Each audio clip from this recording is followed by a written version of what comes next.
Hello प्यारे बच्चों, कैसे हो आप सब।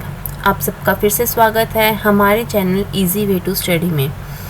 बच्चों, आज हम डिस्कस करने जा रहे हैं शिक्षा निदेशालय द्वारा जारी की गई वर्कशीट नंबर 29 को, जो कक्षा 6 से 8वीं तक के विद्यार्थियों के लिए है। बच्चों, जैसा कि आप सब जानते हैं, सबसे पहले अपना नाम और अपने कक्षा अध्यापक का नाम यहाँ पर लिखना है। बच्चों, अब हम डिस्कस करते हैं इस वर्कशीट में क्या दिया गया है। उससे पहले बच्चों, अगर आपको हमारी वीडियोस अच्छी लगती हैं तो हमारे चैनल को सब्सक्राइब करना, शेयर करना, हमारी वीडियोस को लाइक करना ना भूलें। आइए चलते हैं हम अपनी वर्कशीट पर। बच्चों, इस चित्र को देखकर आप समझ रहे होंगे कि हमारी वर्कशीट कौन से विषय के बारे में है। हाँ, ये है हमारे परिवार के बारे में, जो हमारे परिवार के बारे में बताती है। बच्चों देखो, इसमें दो प्रकार के परिवारों को दिया गया है। एक है एकल परिवार और एक है संयुक्त परिवार। एकल परिवार बच्चों वो परिवार होता है जिसमें माता पिता और बच्चे होते हैं, जबकि हमारे संयुक्त परिवार में हमारे चाचा चाची, ताऊ ताई, दादा दादी, बुआ फूफा, ये सब हो सकते हैं। तो संयुक्त परिवार एक बड़ा परिवार होता है, जबकि एकल परिवार एक छोटा परिवार होता है। बच्चों, दोनों ही परिवारों की अपनी अपनी अहमियत होती है, अपना अपना महत्व होता है। ये हम आगे देखेंगे। चलिए अब हम चलते हैं प्रश्नों पर। पहला प्रश्न जो वो हमें दिया गया है वो है, चित्र को देखकर परिवार के सदस्यों के नाम तथा रिश्ते सोचकर लिखिए। बच्चों, इसमें हमें दो टेबल दी गई हैं, जिसमें हमें एकल परिवार और संयुक्त परिवार लिखना है।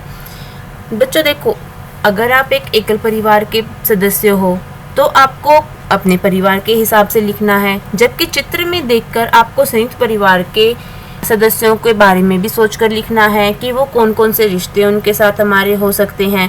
जबकि आप एक संयुक्त परिवार के सदस्य हो तो आपके लिए तो कोई परेशानी की बात ही नहीं है, इसमें कोई टेंशन की बात नहीं है।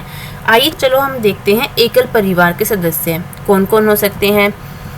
राजेश पिताजी, सुनीता मम्मी, मानवी बहन, सचिन भाई।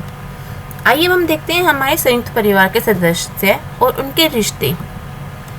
पृथ्वी सिंह दादाजी, सुमित्रा देवी दादी जी, रमेश ताऊ जी, आशा ताई जी, सुरेश पिताजी, गीता मम्मी, अनुज चाचा जी, पिंकी चाची जी, मन्नू भाई, दिया बहन।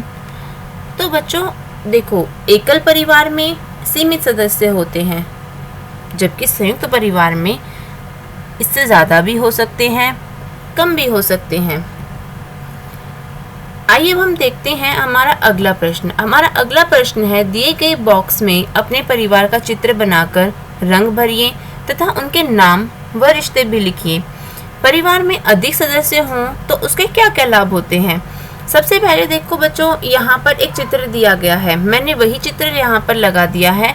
अगर आपके परिवार में 6 सदस्य हैं, जैसे आप, आपका भाई, आपकी मम्मी पापा, दादा दादी, तो आप उनके चित्र बनाइए। अगर आपके चाचा चाची भी हैं तो आप उनके भी बनाइए। तो जितने सदस्य आपके परिवार में हैं आप उनके चित्र यहाँ पर बनाइए। अब आइए देखते हैं बच्चों, हमारे परिवार में अधिक सदस्य होने के क्या लाभ हैं। बच्चों देखो, अब दोनों ही परिवारों के अपने अपने लाभ होते हैं। जैसे हमारे एकल परिवार के क्या लाभ हो सकते हैं, हमें प्राइवेसी ज़्यादा मिलती है, हमारे लिए अपने पास खुद के लिए टाइम ज़्यादा होता है। जबकि हमारे संयुक्त परिवार के क्या लाभ होते हैं, संयुक्त परिवार के जैसे हमें मनोरंजन के लिए हमारे पास कोई ना कोई हमेशा रहता है, हमारे पास हमारी देखभाल के लिए, जैसे अगर हमारे मम्मी पापा कहीं काम पर गए हैं या कहीं बाहर गए हैं तो दादा दादी हमारी देखभाल के लिए होते हैं। जबकि एकल परिवार के सदस्यों को ये सोचकर जाना पड़ता है, अगर हम बाहर जाएंगे तो हमारे बच्चों की देखभाल कौन करेगा। तो संयुक्त परिवार के बच्चों अपने अलग अलग लाभ हैं। देखिए वो लाभ कौन कौन से हैं। परिवार में अधिक सदस्य होने के लाभ, आपातकाल के समय में हमारी मदद करने के लिए हमेशा कोई ना कोई हमारे साथ होता है। हमारे साथ मस्ती करने के लिए हमेशा कोई ना कोई होता है। सारा काम मिलजुल कर करने से काम हमारा आसान हो जाता है और वो कम समय में हो जाता है। बच्चों, अगर इन लाभों के अलावा आपको और भी कोई लाभ दिखते हैं संयुक्त परिवार के, तो आप वो भी यहाँ पर लिख सकते हैं। चलो बच्चों, ये थी हमारी वर्कशीट नंबर 29 जो यहाँ समाप्त होती है। उम्मीद करती हूँ कि आपको ये पसंद आई होगी। हमारे चैनल को सब्सक्राइब करना ना भूलें और बेल आइकन ज़रूर दबाएं, जिससे कि हमारी नई वीडियो आते ही आपको तुरंत नोटिफिकेशन मिल जाएगी। Thank you.